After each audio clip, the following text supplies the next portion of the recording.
शरीयत मुतहरा में महमूद और पसंदीदा है। बहरहाल ये बहुत बड़ी नेमत है और उसूल याद रखें कि अल्लाह ताला ने हमें जो नेमत अता फरमाई हैं, क़ियामत के दिन एक एक नेमत के बारे में सवाल किया जाएगा। सुम्मा लतुसअलुन्ना यौमइज़िन अनिन नईम, फिर उस दिन तुमसे नेमतों के बारे में ज़रूर भी ज़रूर सवाल किया जाएगा। मेरे हाथ में एक गिलास पानी हो, मैं पी लेता हूँ तो उस पानी के बारे में क़ियामत के दिन मुझसे दो सवाल पूछे जाएंगे। एक तो ये कि पानी किस तरह हासिल किया था, दूसरा ये कि पानी किस तरह इस्तेमाल किया था। पानी हासिल करने में, इस्तेमाल करने में शरीयत मुतहरा के हुक्मों का लिहाज किया था या नहीं किया था, इसके बारे में सवाल होगा। तो अगर क़ियामत के दिन छोटी छोटी नेमतों के बारे में सवाल होगा तो फूलों जैसे हंसते मुस्कराते बच्चे, कंप्यूटर जैसी ज़हीन और फ़तीन औलाद के बारे में क़ियामत के दिन सवाल नहीं होगा। ये नहीं हो सकता, ज़रूर भी ज़रूर सवाल किया जाएगा। हज़रत अब्दुल्ला बिन उमर रज़ी अल्लाह ताला अन्हुमा फरमाया करते थे, अद्दिबू औलादकुम फ़इन्नकुम मसऊलून अन्हुम, तुम अपनी औलाद की अच्छी तरबियत करो क्योंकि तुमसे क़ियामत के दिन औलाद के बारे में सवाल किया जाएगा। क़ियामत के दिन औलाद के बारे में सवाल होगा कि औलाद की तरबियत, उनकी तालीम, उनकी रूहानी परवरिश के हवाले से शरीयत और सुन्नत की तालीमात का लिहाज किया था या नहीं किया था। लिहाजा हम औलाद की पैदाइश पे खुशियाँ मनाते हैं, मिठाइयाँ बांटते हैं, मुबारकबाद वसूल करते हैं, बिल्कुल ठीक है। लेकिन हमें ये बात मद्देनज़र रखनी चाहिए कि क़ियामत के दिन औलाद के बारे में सवाल किया जाएगा। अगर हम औलाद की तालीम और तरबियत के हवाले से कुरान और हदीस की तालीमात की पैरवी करते रहे, क़ियामत के दिन यही औलाद हमारे लिए इज़्ज़त और सुरखरुई का ज़रिया बनेगी। और अगर हमने शरीयत मुतहरा की तालीमात का लिहाज नहीं किया तो यही औलाद हमारे लिए पकड़ और मुआख़ज़े का ज़रिया बनेगी। और मेरे भाइयों, हमारे मुआशरे में एक और बड़ी कमज़ोरी है, वो ये कि वालिदैन अपनी औलाद की तरबियत में गफलत का मुज़ाहरा करते हैं, जिसके नतीजे में औलाद बिगड़ जाती है। अब जब बेटा बिगड़ गया, बाद में भी वालिदैन ये नहीं कहते कि हम अपने बेटे की सही तरबियत न कर सके, कभी नहीं कहेंगे। ये भी कभी नहीं कहेंगे कि हमारा बेटा बदबख्त निकला, सीधे रास्ते से हट गया, नहीं। न अपने ऊपर बात आने देते हैं, न बेटे पर बात आने देते हैं, बल्कि इल्ज़ाम लगाते हैं माहौल पर। ओ जी, हमारा बेटा तो बड़ा सआदतमंद था, माहौल ने ख़राब कर दिया।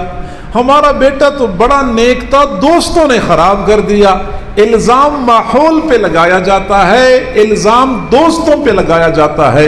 आइए हम पूछते हैं अपने महबूब सल्लल्लाहु अलैहि वसल्लम से कि जब कोई बच्चा बिगड़ता है तो उसकी बिगाड़ का ज़िम्मेदार कौन होता है? क़ियामत के दिन किससे पूछा जाएगा और किसने जवाब देना है?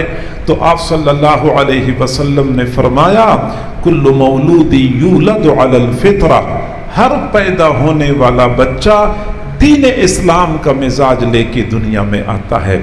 बच्चा फितरी तौर पे, जिबिल्ली तौर पे दीन की तरफ रग़बत और मैलान रखता है।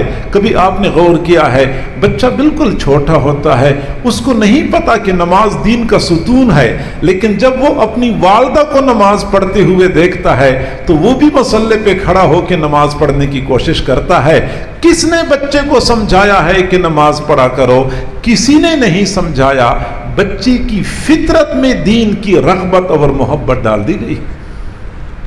किसी को कुरान की तिलावत करते हुए देखता है तो वो भी चाहता है कि मुझे भी कुरान दे दो, मैंने भी तिलावत करनी है। کس نے بچے کو بتایا کہ ایک حرف پڑھنے پہ 30 نیکیاں ملتی ہیں؟ کسی نے نہیں بتایا۔ بچے کی خمیر میں دین کی محبت اور رغبت ڈال دی گئی ہے۔ اب افسوس کی بات تو یہ ہے کہ بچہ چھوٹا ہوتا ہے، دین کی طرف رغبت اور میلان رکھتا ہے، لیکن جو بچہ بڑا ہوتا جاتا ہے دین سے دور ہوتا جاتا ہے، یہاں تک کہ وہ بچہ جب بچپن میں اس کو ماں مصلی پہ کھڑا نہیں ہونے دیتی تھی کہ مصلی ناپاک کر دے گا، وہ روتا تھا کہ میں نے مصلی پہ کھڑے ہو کے نماز پڑھنی ہے۔ ماں قرآن پاک نہیں پکڑاتی تھی کہ یہ قرآن پاک کی بے حرمتی کرے گا، وہ روتا تھا کہ نہیں مجھے قرآن پکڑا دو۔ آج اسی بچے کو زبردستی مصلی پہ کھڑا کر دیں، وہ پیچھے کو بھاگ جاتا ہے۔ آپ اس کو قرآن کے لیے بیٹھائیں، وہ پیچھے کو بھاگ جاتا ہے۔ آخر کیا وجہ ہے؟ یہ تبدیلی کیوں آئی ہے؟ بچہ تو اچھا تھا، یہ کیوں بگڑ گیا ہے؟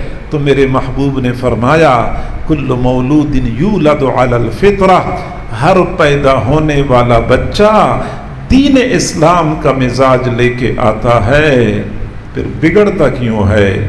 کون قیامت کے دن جواب دے گا؟ فرمایا فَأَبَوَاهُ يُحَوِّدَانِهِ، والدین اس کو یہودی بنا دیتے ہیں، او يُنَصِّرَانِهِ، والدین اس کو نصرانی بنا دیتے ہیں، او يُمَجِّسَانِهِ، یا والدین اس کو مجوسی بنا دیتے ہیں۔ حضور صلی اللہ علیہ وسلم نے بچے کی بگاڑ کا ذمہ دار والدین کو قرار دیا ہے۔ والدین اس کو یہودی بناتے ہیں، والدین اس کو نصرانی بناتے ہیں، والدین اس کو مجوسی بناتے ہیں۔ بچے کی بگاڑ کی نسبت رسول اللہ صلی اللہ علیہ وسلم نے والدین کی طرف کی ہے۔ اور اگر میں کہوں کہ نہیں، میں نے تو اپنے بچے کو نہیں بگاڑا ہے، ماحول کی وجہ سے بگڑ گیا ہے، تو شریعت کہتی ہے کہ ماحول سے بچانا بھی تو آپ کی ذمہ داری تھی، کیوں نہیں بچایا؟ غلط دوستوں سے دور رکھنا بھی تو آپ کی ذمہ داری تھی، کیوں نہیں بچایا؟ آخر کار قیامت کے دن والدین کو پکڑا جائے گا۔ نماز فرض ہے؟ جی ہاں فرض ہے۔ روزہ فرض ہے؟ ہاں فرض ہے۔ حج فرض ہے؟ ہاں فرض ہے۔ ایسے ہی والدین اولاد کی اچھی تربیت بھی فرض ہے۔ اور اللہ تعالیٰ نے جس قرآن میں ہمیں نماز کا حکم دیا ہے، اللہ تعالیٰ نے اسی قرآن میں ہمیں اولاد کی اچھی تربیت کا حکم بھی دیا ہے۔ حضور صلی اللہ علیہ وسلم نے اپنی تعلیمات میں جیسے ہمیں حج اور عمرے کا طریقہ بتایا ہے، وہاں پہ حضور صلی اللہ علیہ وسلم نے اپنی تعلیمات کے ذریعے اولاد کی تربیت کا حکم بھی دیا ہے۔ تو جس طرح نماز فرض، اولاد کی اچھی تربیت فرض ہے۔ اور یہ بات یاد رکھیں، اگر ہم نے اولاد کی اچھی تربیت نہیں کی تو نہ صرف یہ کہ اولاد کی وجہ سے قیامت کے دن ہمیں پکڑا جائے گا، بلکہ دنیا میں بھی یہی اولاد ہمارے لیے درد سر بنے گی۔